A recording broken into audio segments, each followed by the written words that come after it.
Dear everyone, अभी हम लोग पढ़ेंगे atomic number and mass number के बारे में।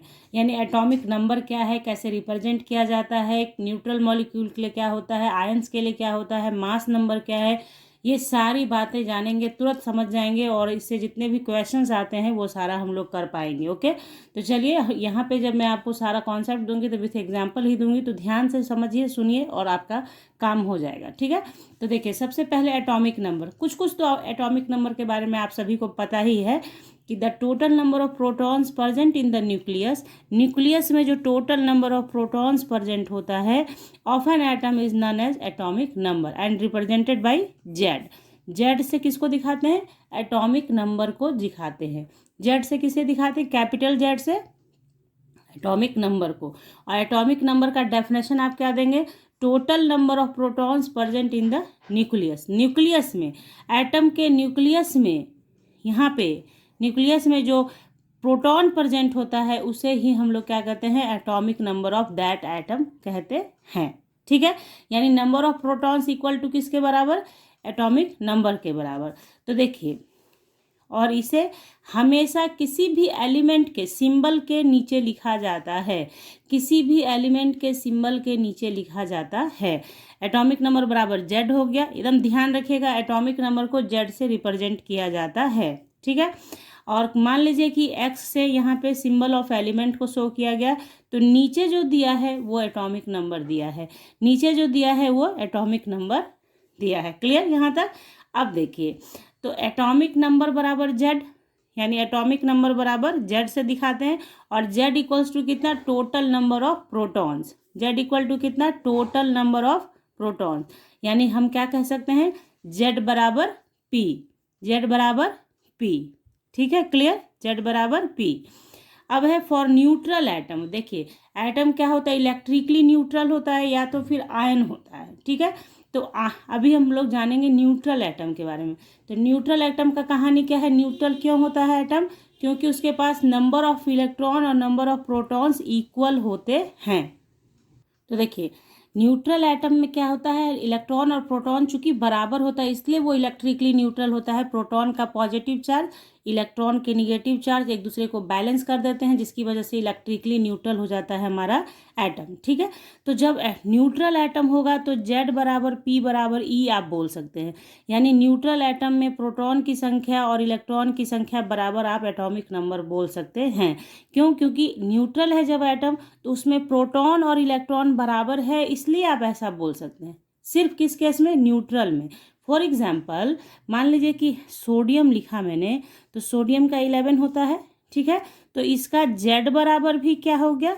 11, और पी बराबर भी क्या हो गया? 11, और ई बराबर भी क्या हो गया? 11। मान लीजिए कि कैल्शियम लिखते हैं, कैल्शियम 20 होता है। ठीक है, तो कैल्शियम का मतलब हो गया कि जेड बराबर पी बराबर ई। चूंकि ये न्यूट्रल है, कोई चार्ज नहीं शो किया गया, तो इसका एटॉमिक नंबर बराबर प्रोटॉन की संख्या या फिर इलेक्ट्रॉन की संख्या बराबर कितना? 20। बात आ रही है आपके समझ में? जब न्यूट्रल है एटम, नो चार्ज, तब आप बोल सकते हैं कि एटॉमिक नंबर बराबर प्रोटॉन की संख्या बराबर इलेक्ट्रॉन की संख्या। यानी या तो प्रोटॉन बोले या तो इलेक्ट्रॉन बोले, कोई फर्क नहीं पड़ेगा, क्योंकि न्यूट्रल एटम में दोनों ही बराबर होता है, दोनों ही बराबर होता है। क्लियर? तो अब देखिए, न्यूट्रल एटम का हमने पढ़ लिया, अब कटायन और अनायन का देखेंगे। तो फॉर कटायन, यानी कि कटायन किसे कहते हैं? Positively charge ion. और पॉजिटिव चार्ज कब बनता है? जब कोई भी एटम इलेक्ट्रॉन लूज करता है। एटम लूजेस इलेक्ट्रॉन्स, जब आपका एटम लूज करता है इलेक्ट्रॉन तब बनता है पॉजिटिवली चार्ज्ड आयन। बात आ गई समझ में? बस इतना ध्यान रखिएगा कि जब एटम लूज करता है इलेक्ट्रॉन तो पॉजिटिवली चार्ज्ड आयन बनता है। और पॉजिटिवली चार्ज मतलब जैसे देखिए, कैल्शियम 2+ हुआ, एल्यूमिनियम 3+ हो गया, तो ये क्या कर रहा है? ये कहने का मतलब है कि इसने 2 इलेक्ट्रॉन लूज कर दिया, 2 इलेक्ट्रॉन लूज कर दिया, इसने आपका 3 इलेक्ट्रॉन लूज कर दिया, 3 निकला इसलिए ये पॉजिटिव चार्ज बियर करता है। क्यों? क्योंकि इलेक्ट्रॉन निकल रहा है, निगेटिव चार्ज निकल रहा है, इसलिए इस पे पॉजिटिविटी बढ़ जाता है। ठीक है, बात आ रही समझ में। इलेक्ट्रॉन निकल रहा है आपका, जब तक ये न्यूट्रल रहा तब तक प्रोटॉन और इलेक्ट्रॉन बराबर। अब क्या कर रहे हैं हम, इलेक्ट्रॉन निकल के बाहर चला जा रहा है, तो इलेक्ट्रॉन जब निकल गया तो ऑब्वियस है कि प्रोटॉन बढ़ गया, इसलिए इस पर पॉजिटिव चार्ज हो जाता है। कितना पॉजिटिव होता है, जितना इलेक्ट्रॉन बाहर जा रहा है उतना ही पॉजिटिव चार्ज होता है। यहाँ पे 2+ का मतलब हुआ कि कैल्शियम ने 2 इलेक्ट्रॉन लूज कर दिया, एल्यूमिनियम 3+ का मतलब हुआ कि इसने 3 इलेक्ट्रॉन लूज कर दिया, ठीक है, इसलिए इस पर 3 पॉजिटिव चार्ज हो गया। तो आप लोगों ने ये तो समझ लिया कि पॉजिटिव चार्ज क्यों हुआ, क्योंकि इलेक्ट्रॉन लूज हो रहा है, ठीक है। तो यहाँ पे देखिए क्या करना है, नंबर ऑफ इलेक्ट्रॉन्स बताना है आपको। अगर कि किसी भी पॉजिटिवली चार्ज आयन में नंबर ऑफ इलेक्ट्रॉन्स बराबर कितना, Z minus total positive charge, Z minus total positive charge. Means कि देखिए कैसे करना है, यहाँ Z के जगह क्या लिखा है 20, तो 20 लिखा और माइनस पॉजिटिव चार्ज, तो माइनस पॉजिटिव चार्ज कितना है, पॉजिटिव चार्ज 2, तो इक्वल्स टू कितना आ जाएगा हमारा 18, यानी कि इसमें नंबर ऑफ इलेक्ट्रॉन्स अब कितना रह गया, 18 रह गया। ऐसे भी आप समझ सकते हैं कि 20 है, जब न्यूट्रल है तो Z बराबर 20 है, तो जब 2 इलेक्ट्रॉन लूज कर दिया तो कितना हो जाएगा, 18 हो जाएगा। उसी तरह से एल्यूमिनियम के लिए देखिए, यहाँ एल्यूमिनियम कितना है, Z 13, तो Z माइनस पॉजिटिव चार्ज यानी 3 करेंगे आप, तो Z का मतलब हो गया 13 माइनस 3 यानी कि 10 इलेक्ट्रॉन। बात आई समझ में आपके, है ना। तो इस तरीके से आप क्या निकाल लेते हैं, किसी भी कटायन में कितना इलेक्ट्रॉन बचा वो आप बता सकते हैं। यानी कि जब इलेक्ट्रॉन लूज हुआ तो अब नंबर ऑफ इलेक्ट्रॉन्स कितने बचे हैं। प्रोटॉन लूज नहीं होता है बच्चों, हमेशा गांठ बांध के रख लीजिए, प्रोटॉन लूज नहीं होता है। क्यों, क्योंकि वो न्यूक्लियस में होता है, इसलिए उसको आप लूज नहीं करवा पाते हैं। चूंकि इलेक्ट्रॉन क्या है, इलेक्ट्रॉन मूविंग पार्टिकल्स है, अलग अलग ऑर्बिट में घूमता है, दैट्स वाई आप इलेक्ट्रॉन को बाहर निकाल पाते हैं, लूज गेन और लूज करवा पाते हैं, ठीक है। इसलिए प्रोटॉन एज इट इज रहेगा, जितना है उतना रहेगा, सिर्फ इलेक्ट्रॉन बाहर जाएगा या इलेक्ट्रॉन गेन होगा। बात आ गई समझ में आपके। तो कटायन का काम हो गया। अब आइए अनायन में जस्ट उसी तरह से समझेंगे। अनायन का मतलब होता है निगेटिवली चार्ज्ड आयन। अनायन मतलब निगेटिवली चार्ज्ड आयन, यानी कि वैसा कि आपका जैसे इलेक्ट्रॉन को गेन करेगा, वहाँ पे क्या था, लूज कर रहा था, यहाँ पे इलेक्ट्रॉन गेन करेगा। एटम्स गेन इलेक्ट्रॉन्स, ठीक है, इलेक्ट्रॉन्स गेन करेगा, तब क्या बनाएगा, निगेटिवली चार्ज्ड, ठीक है, आयन। निगेटिवली चार्ज्ड आयन के लिए इलेक्ट्रॉन को गेन करना है, गेन मतलब लेना है। तो जैसे लेगा, इलेक्ट्रॉन पहले से जितना था उससे थोड़ा ज़्यादा हो जाएगा, इसलिए इस पे हो जाएगा निगेटिव चार्ज। इलेक्ट्रॉन ले रहा है, इलेक्ट्रॉन बढ़ रहा है इसलिए निगेटिव चार्ज, इलेक्ट्रॉन घट रहा था इसलिए पॉजिटिव चार्ज, ठीक है। तो इसमें इलेक्ट्रॉन, नंबर ऑफ इलेक्ट्रॉन निकालने के लिए क्या करेंगे, P plus total negative charge. यानी प्रोटॉन तो एज इट इज़ है, प्रोटॉन में आप कहीं कोई लफड़ा नहीं है, प्रोटॉन जहाँ है वहीं है, और आपने जो इलेक्ट्रॉन और गेन किया है उसको जोड़ दीजिए। यानी देखिए यहाँ पे क्लोरीन 17 लिखा है मैंने, इस पे -1 चार्ज है, तो इसमें E बराबर क्या हो जाएगा हमारा, देखिए P कितना, चूंकि न्यूट्रल एटम का जितना होता है एटॉमिक नंबर वही होता है P, तो P हमेशा फिक्स है 17 होगा, और आपने 1 इलेक्ट्रॉन लिया उसे ऐड कर दीजिए, तो कितना हो गया हमारा 18। यानी अब क्लोरीन के पास कितना इलेक्ट्रॉन हो गया, 18 इलेक्ट्रॉन हो गया। उसी तरह से निगेटिव आयन का आप और देखें तो देखिए फास्फोरस 3- आयन, तो इसका एटॉमिक नंबर कितना है, 15 है। तो इलेक्ट्रॉन की संख्या आप कैसे बताएंगे, इलेक्ट्रॉन बराबर 15, प्रोटॉन की संख्या 15 ही है, और आपने कितना इलेक्ट्रॉन लिया बाहर से, 3 इलेक्ट्रॉन, जितना लिखा है उतना ही इलेक्ट्रॉन लिया गया। निगेटिव चार्ज सिर्फ ये कह रहा है कि ये इलेक्ट्रॉन ले रहा है, पॉजिटिव चार्ज कहता है कि ये उतना इलेक्ट्रॉन दे रहा है। तो यहाँ पे 3 पे माइनस यानी 3 इलेक्ट्रॉन ले रहा है, तो 3 को ऐड कर दीजिए, तो ओवरऑल 18 इलेक्ट्रॉन फास्फोरस के पास हो गया। बस सो इजी, कितना ही सिंपल है, बस समझ गए आप। आई होप समझ गए होंगे। अगर आप लोग समझ चुके हैं बच्चों तो वीडियो को ढेर सारा लाइक कीजिए, शेयर कीजिए अपने दोस्तों के साथ, ताकि बढ़िया हो व्यूज़ अपने वीडियोज़ का। खैर आगे बढ़ते हैं। मास नंबर, मास नंबर अब क्या है देखिए, मास नंबर बस याद रखिए कि जितना प्रोटॉन में जितना टोटल नंबर ऑफ एटम में जितना न्यूक्लियस में टोटल नंबर ऑफ प्रोटॉन्स और न्यूट्रॉन्स होता है उसी को बोलते हैं मास नंबर, ठीक है। और it is denoted by A, capital A से मास नंबर को और जेड से एटॉमिक नंबर को दिखाते हैं। जनरली बच्चे कंफ्यूज हो जाते हैं कि एटॉमिक नंबर को ए से क्यों नहीं दिखाया जाता है, मास नंबर को ए से क्यों। तो ये सिंबल दिया गया है, इसलिए सिंबल ध्यान में रखिए।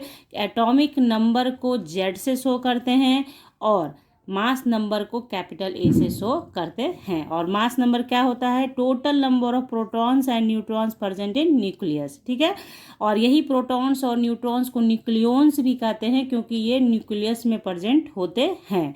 न्यूक्लियस में प्रेजेंट होने के कारण इन्हें न्यूक्लियॉन्स के नाम से भी जाना जाता है, ठीक है। और ये देखिए, हमेशा मास नंबर को ऑलवेज किसी भी एटम के सिंबल के ऊपर लिखा जाता है, टॉप में लिखा जाता है। जैसे यहाँ देखिए, मान लीजिए ये सिंबल है तो इसके ऊपर लिखा जाएगा, यानी सिंबल के ऊपर मास नंबर, सिंबल के नीचे एटॉमिक नंबर, सिंबल के ऊपर मास नंबर, सिंबल के नीचे एटॉमिक नंबर लिखा जाता है। ये चीज़ आपको जानना है, ये बहुत ज़रूरी चीज़ है बच्चों, जान के रखिए, ध्यान में रखिए कि नीचे लिखा हुआ एटॉमिक नंबर है, ऊपर लिखा हुआ मास नंबर है। क्लियर? चलिए आगे बढ़ते हैं। तो देखिए यहाँ मास नंबर बराबर क्या बोलेंगे, total number of protons plus total number of neutrons, यानी ए बराबर पी प्लस एन, ए बराबर पी प्लस एन, इसलिए ए बराबर जेड प्लस एन भी आप बोल सकते हैं। क्यों? क्योंकि जेड बराबर पी होता है, आपको पता है कि एटॉमिक नंबर बराबर प्रोटॉन की संख्या ऑलवेज, तो जेड प्लस एन भी हम लिख सकते हैं। तो एन बराबर क्या हो जाएगा, एन बराबर जो यहाँ लिखा गया है उसी को आप ऐसे लिखेंगे, ए माइनस जेड। यानी अगर न्यूट्रॉन की संख्या निकालनी है आपको तो आप फटाक से क्या करो, मास नंबर में से एटॉमिक नंबर को माइनस कर दो तो वो न्यूट्रॉन की संख्या के बराबर होता है। क्लियर? तो ये चीज़ हो गया आपका, ये इसको आप ऐसे चाहें तो इसे करके रख लें। ये बहुत ज़रूरी सब चीज़ें हैं, बहुत मतलब बहुत आसान है, इतना मुश्किल नहीं है जितना मुश्किल बच्चों को लगता है, बहुत आसान है। बस कॉन्सेप्ट के साथ चलिए, सब कुछ हल्का लगेगा, ठीक है। तो ये हो गया। आप चलिए एग्जाम्पल बनाते हैं फटाफट से। तो इस एग्जाम्पल को देखिए, ये फास्फोरस का 15 और 31 है। तो जेड बराबर क्या बताएंगे, जेड यानी कि जेड बराबर यानी एटॉमिक नंबर, एटॉमिक नंबर इसका कितना हो जाएगा, एटॉमिक नंबर बराबर 15, ठीक है। पी प्रोटॉन, प्रोटॉन्स बराबर भी कितना 15, नीचे क्या है एटॉमिक नंबर है, प्रोटॉन भी 15। चूंकि इसमें कोई चार्ज नहीं है बच्चों तो ये न्यूट्रल एटम है, तो न्यूट्रल का मतलब हो गया कि इसमें इलेक्ट्रॉन की संख्या, इलेक्ट्रॉन्स भी कितना हो जाएगा हमारा 15 हो जाएगा, क्योंकि फॉर न्यूट्रल एटम जेड बराबर पी बराबर ई फॉर न्यूट्रल एटम, अभी जस्ट पढ़ाया मैंने आपको, है ना। तो ये चीज़ हो गया। अब बारी आती है न्यूट्रॉन निकालने की। तो न्यूट्रॉन निकालिए, ये बहुत इंपॉर्टेंट है। जैसे इसके बाद का टॉपिक आप पढ़ेंगे आइसोटोप्स, आइसोबार्स, आइसो इलेक्ट्रॉनिक, तो वहाँ पे ये बहुत काम आता है, ठीक है, इसलिए इसको सीख के रखिए। तो न्यूट्रॉन बराबर कितना होगा बच्चों, तो ए माइनस जेड होता है हमारा। तो ए हो गया हम लोगों का, ये ऊपर वाला ए है 31, नीचे वाला जेड है यानी -15, ओवरऑल निकल के आएगा कितना हमारा 16। तो ये हो गया हमारा न्यूट्रॉन, ठीक है। इसी तरीके से एक हम लोग आयंस का भी कर लेते हैं इजली। देखिए S16 32 होता है, और इस पे अगर कहा जाए कि -2 चार्ज है, -2 चार्ज है, ठीक है। यानी इसको ऐसे नहीं लिख के ऐसे भी लिखा जा सकता है, ये ऐसे भी आप लिख सकते हैं। देखिए बता रही हूँ कैसे। S16 जरूरी नहीं है कि ऑलवेज राइट साइड में ही लिखा जाए, आप इधर भी लिखेंगे तो मीनिंग वही होता है, ठीक है। आप इधर लिखें उधर लिखें कोई फ़र्क नहीं पड़ रहा है। ऐसा नहीं कि आप ऐसा रट लेना कि ऐसे लिखा गया तो ऐसे ही लिखना है, ऐसे ऐसे, ऐसा नहीं। आप कहीं भी लिखें, सिर्फ टॉप ऑफ द सिंबल लिखें, ये नहीं कहा गया कि top of the right of the top of symbol, ऐसा नहीं कहा गया। क्या है, आप कहीं भी लिखें, ऊपर लिखेंगे तो एटॉमिक मास हो गया, नीचे लिख दिया तो एटॉमिक नंबर हो गया, और इस पर 2 चार्ज चढ़ा दीजिए। अब इसका आप निकालिए, ठीक है। तो इसका आप फटाक से बोलेंगे जेड बराबर क्या बोलेंगे, जेड तो आपका हमेशा फिक्स रहता है जेड बराबर हमारा क्या हो गया 16, पी बराबर भी 16। कहानी कहाँ से शुरू होगी, इलेक्ट्रॉन से। क्यों? क्योंकि इसने इलेक्ट्रॉन गेन किया है, निगेटिवली चार्ज्ड है। प्रोटॉन और इलेक्ट्रॉन सिर्फ न्यूट्रल एटम के लिए ही इक्वल होते हैं, आयंस के लिए नहीं। तो यहाँ ई बराबर क्या आप लिखेंगे, जस्ट पीछे पीछे जब आप पढ़े देखेंगे बैक होके तो आपको दिखेगा कि हम लोग क्या करते थे, जेड यानी पी प्लस निगेटिवली चार्ज्ड का जितना दिखाया गया है उसे ऐड कर देते थे। तो क्या हो गया 16 + 2 यानी कि 18। समझ गए ना आप भी खुद से भी बना सकते, सिर्फ समझा रही हूँ आपको कि यहाँ जेड हो गया 16 और 2 इलेक्ट्रॉन लिया तो 18। हमेशा देखेगा, ऑलवेज दिखेगा आपको कि इनर्ट गैस कॉन्फ़िगरेशन गेन कर लेता है कोई भी एटम आयन बनने पर। ठीक है, तो यहाँ हो गया हम लोगों का। अब हम लोग न्यूट्रॉन पे आते हैं। न्यूट्रॉन में क्या होगा सो देखिए, न्यूट्रॉन में क्या है, ए माइनस जेड। पहले तो आप फॉर्मूला आप लिख लिया आपने, तो ए हमारा कितना 32 और जेड हमारा कितना 16। इसमें कोई भी काम इलेक्ट्रॉन का नहीं होता है। आपके न्यूट्रॉन में सिर्फ कौन काम करता है, एटॉमिक नंबर और मास नंबर। ठीक है, तो यहाँ हमारा हो गया कितना 16 आवर आंसर। और आपको मैं टास्क दे रही हूँ जो आपको बनाना है वो बना के आप दिखाइएगा। तो देखिए आप लोग इसका बना लीजिएगा, यूरेनियम 92-235। इसमें आपने क्या करना है, इसके सब चीज़ बताना है आपको। जेड बताना है, पी बताना है, ई बताना है और एन बताना है। और कमेंट सेक्शन में लिख के बताइएगा इसका आंसर कितना आया आपको। आई होप आप समझ चुके हैं, कहीं कोई परेशानी आप लोगों को नहीं है। अगर परेशानी नहीं है बच्चों तो चैनल को सब्सक्राइब कर लीजिए विथ बेल आइकन, ताकि आपको वीडियोज़ की नोटिफिकेशन समय से मिले और आप उसे देख सके। तो चलिए मिलते हैं आपसे नेक्स्ट क्लास में नेक्स्ट टॉपिक के साथ। तब तक के लिए bye, thank you, take care, have a nice day बच्चों।